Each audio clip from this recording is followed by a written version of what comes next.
The state of Texas filed a lawsuit directly with the U.S. Supreme Court shortly before midnight on Monday, challenging the election procedures in Georgia, Michigan, Pennsylvania, and Wisconsin on the grounds that they violate the Constitution.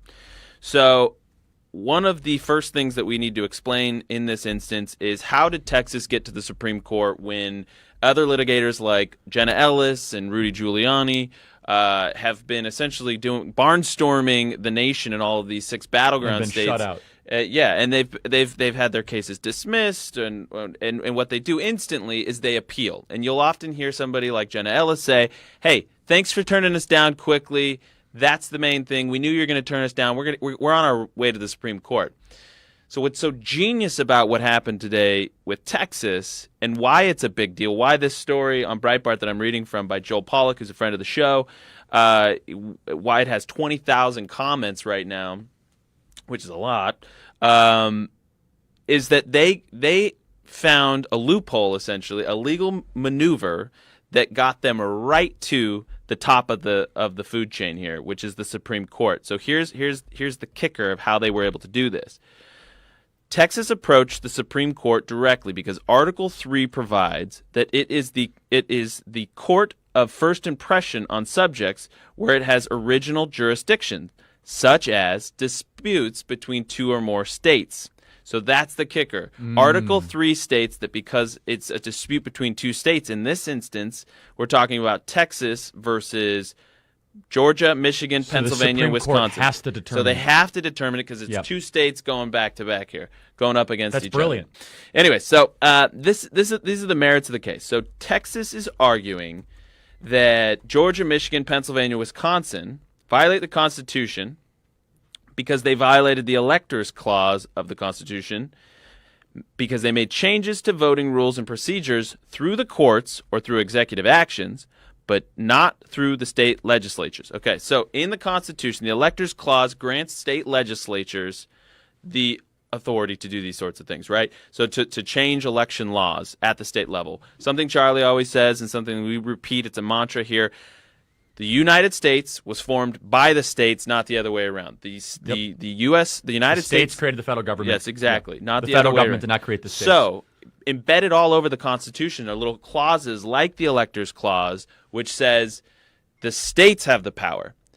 Each state is not actually sending millions of votes to the federal government to pick a president. They elect human beings. They elect human beings who are electors. Tyler Boyer is an elector in the Our state of... COO at Turning Point Action. Exactly. Turning Point USA. Turning Point USA. He was here in this seat where I'm sitting yesterday explaining this because he's named in a lawsuit here in Arizona. So states appoint electors, which then pick the president based on the Electoral College. You have to get 270 or more to win. That's what this is, 270 people. So that's a provision within the Constitution that is essentially empowering officials at the state level as opposed to the federal level to be directly involved in the selection of a president. And so what they're saying is that these states violated it. They took the power out of the legislature's hands, the state legislature's hands, and they gave it to a Supreme Court in the instance of Pennsylvania, which has a 5-2 Democrat majority. So it's a completely partisan Supreme Court in Pennsylvania. It's just highly partisan, 5-2.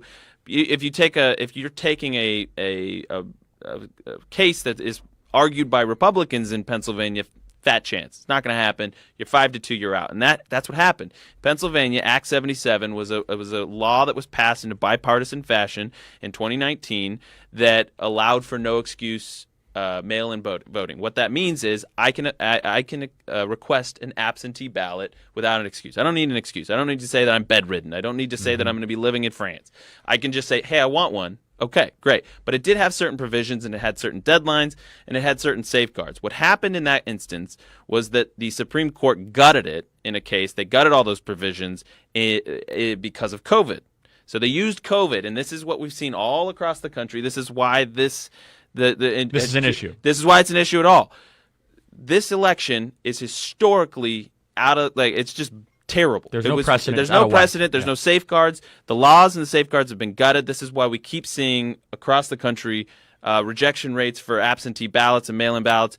plummet. So in the past year, for example, I think in Pennsylvania it was 3% rejection rate. Now it's 0.3%. So how did we accept so many more ballots, even though there's millions more being cast? And another thing we know is that when ballots are cast by newcomers to the absentee system, they get rejected at a greater rate because it's confusing. You miss certain things. You read the instructions wrong, whatever it might be. And yet we have this phenomenon happening all over the country. So Texas is saying these states have violated the Constitution and the Constitution's Equal Protection Clause. So the Equal Protection Clause, and I know you know a decent amount about this, but is essentially a lot of the wonks behind the scenes are arguing that it's actually the Equal Protection Clause. If Trump is going to overturn this election, it might be because of the Equal Protection Clause. That might actually be the strongest legal footing he has to stand on.